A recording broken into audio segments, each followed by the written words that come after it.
Hi guys, Dark Aperture here. On just fame my mic a little bit, whatever. So, some 4960X benchmarks were revealed on Tom's Hardware Week a couple weeks ago. Actually, 10 days ago, as I'm recording this. Now, first off, I was talking about how PC sales dropped, blah blah blah. We're looking at the benchmarks here. Now, the obvious difference, of course, is that it's 22 nanometer. That's one of the obvious differences. And the fact that it's Ivy Bridge G, not Sandwich G. However, the power consumption is only a 20 watt difference. I hope this gives you some performance boost to back it up. Let's see.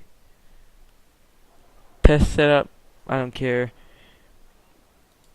They're running the same setup. That's all we know. Now, first off, let's look at the performance improvement for 3D Mark 11 Professional Suite. Now let's just look at the physics score, because that's where the CPU matters. I'm gonna crack out the trusty calculator here to do math. Let's do 12301 minus 11765. That's 536. Now let's see, what's 10%? 10% of that of 1.7K is around 1,700. Let's see, no, 1,070. No, 1,170, whatever. Which means that's a less than 5% improvement. Let's look at an arithmetic thing. The difference is like 1.7 FPS. 10% is like 19 frames. Well, it's not actually frames, it's skips, but whatever. But that means it's like barely a 1% improvement. No, not even 1% improvement. Now the Sandra arithmetic test. You know what? Let's just skip through all these. The improvements are small. Let's just take a look at the next part. We need to get this video through here. Now let's look at render times. Now the render time improvement here is 5 seconds. If you work out that's still less than 5% improvement. And right here, it's the seconds is increased by 9. That's above 5%, 7% improvement or so, but still not that big. And right here, it's like a little better. It's near 10% improvement, but not quite. Let's move on. Here in 3ds Max, the minutes it took, it's like 147, 157 versus 151, 200, whatever. We'll add them up. That means, I'm not going to stall here. I'm just going to 47 plus 157.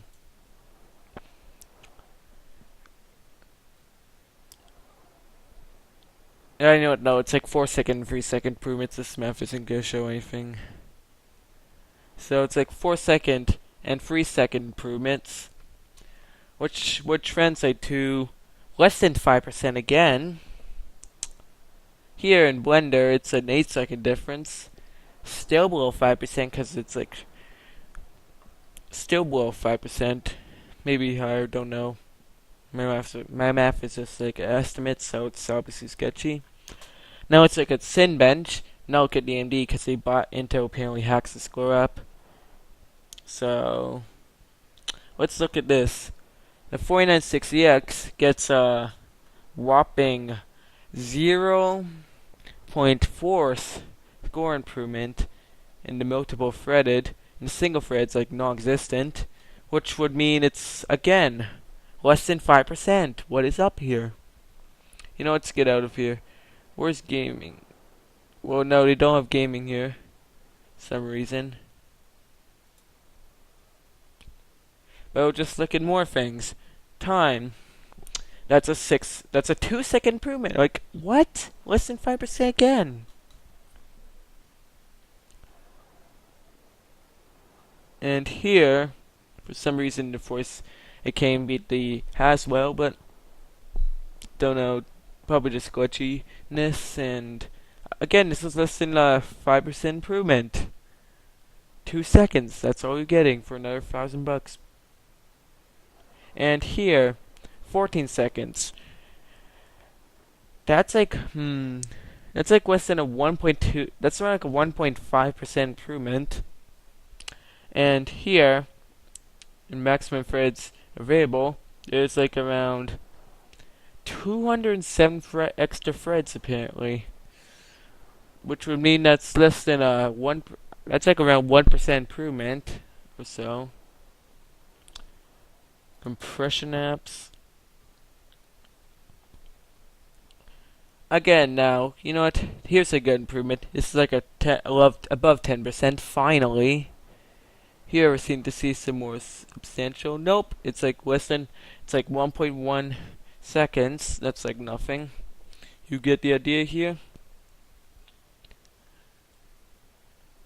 4.7 seconds or so. Look at all these small differences. I'm just getting a little annoyed here by this.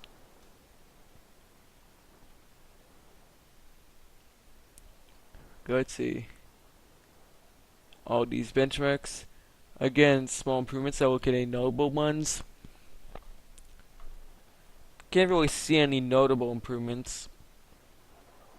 If you AMD fanboys, that's my 959 ran if I was an AMD fanboy. This is just proving you wrong as every second. But let's look at the power consumption.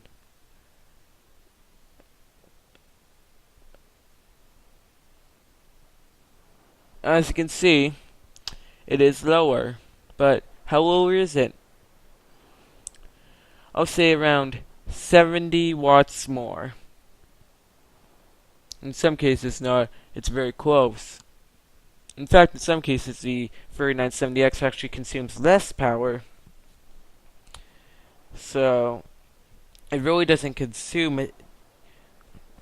It really doesn't consume that much less power. In terms of average power consumption, it's like let's say 120 versus 150. That's a 30 watt difference. That's the real improvement. It's like a 25% improvement in power consumption, and like tiny performance improvements. Now, obviously, if you like just get into these extreme platforms, you want to choose between a St. Bridgie and Navy Bridgie. Obviously, you go for the faster platform, unless the price is really that bad. And the total power consumed, it's a lot better here. So it's like 45% improvement. So what's the conclusion here? I'm not gonna read this. Like, these benchmarks, like, boggles my mind how little these improvements are. Like, this is like with Haswell, I can understand it's more of a consumer grade platform. You have to make it consume less power over performance. But your enthusiast extreme platform, Intel?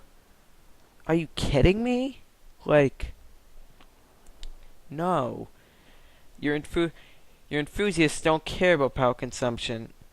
Now I'm sounding hypocritical here because I said I was mad at the 959 having a 220 watt TDP, but the thing is that is just ridiculous. But still, wow, Intel, wow.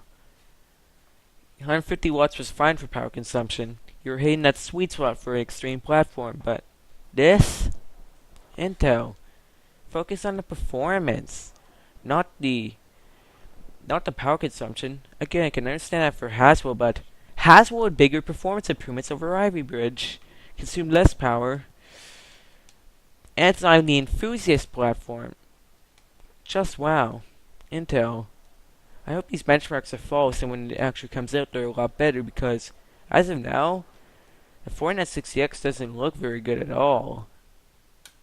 Unless you care about power consumption that much.